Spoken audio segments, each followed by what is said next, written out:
In 2023, small Canadian businesses are faced with triple threat. On one side, you have all of the costs that went up, and on the other side, you have people that are unable to spend money because it's all tied up in paying down their debt and their mortgages. And the third thing, if you're like me and you took CEBA loan, you know you got to pay it back by December 31st to get that balance forgiveness, the 25% forgiveness. Now, I think 2023 arguably can be actually tougher on businesses than 2020. So I'm assuming that everybody has 40,000 lying around that they can pay back by the end of the year. So I try to Google the calculations on the CEBA loan, what's better to convert it or to pay it back. I didn't find anything. So I calculated a few scenarios myself. So scenario number one is you have 40,000 and you're just going to pay it back and then you get $20,000 written off. Obviously, it's in your interest to do it as late as possible because it's interest-free loan till December 31st, so you can be earning interest while you didn't pay back your loan. I would probably do it like on December 15th just to make sure everything is processed and you get that $20,000, thank you government, written off. Scenario number two, you just go with the government plan and you say, I'm just going to convert that loan to 5 years at 5% interest. It's a great interest in 2023.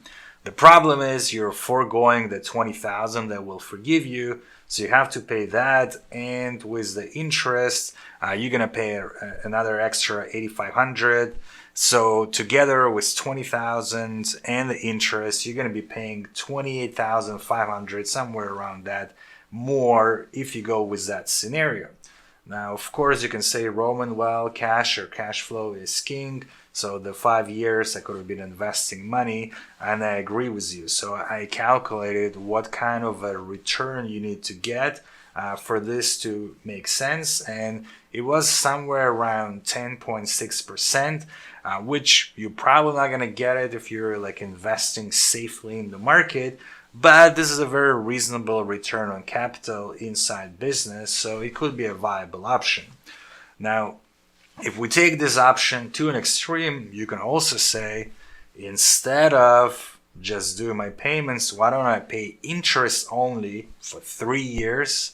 So with the simple interest, it's another $15,000 in interest cost. Not sure, like I couldn't find details how the interest is compounded.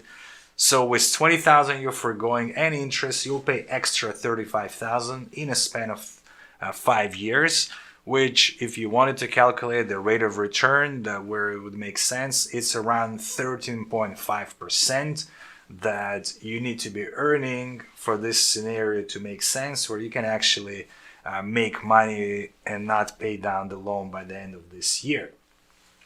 The obvious fourth scenario is refinancing, because you only have to refinance $40,000, you get $20,000 forgiven, and then you can pay back whatever loan you took in span of 5 years.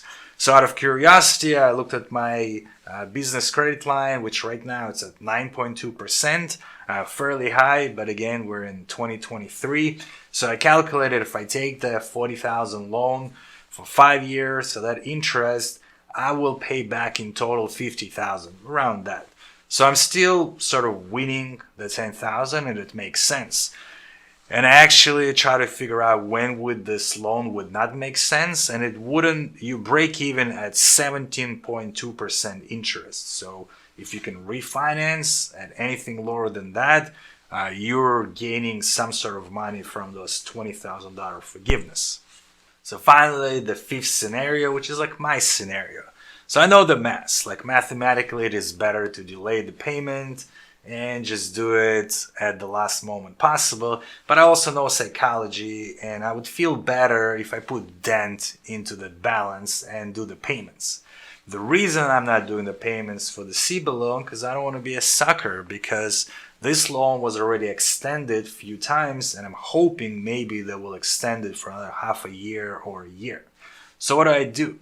I make the payments, but I put them into my investment account, something that I can withdraw money from with no problem. So by the end of the year, if the loan does not get extended, I'm going to take money out of my saving account, and whatever I don't have, whatever I didn't accumulate, I'm going to refinance.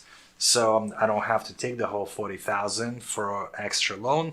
But if CEBA get extended for another year, I'll just keep paying into my investment account, and sort of this balance on that specific account is going to counterbalance my liability of CEBA loan.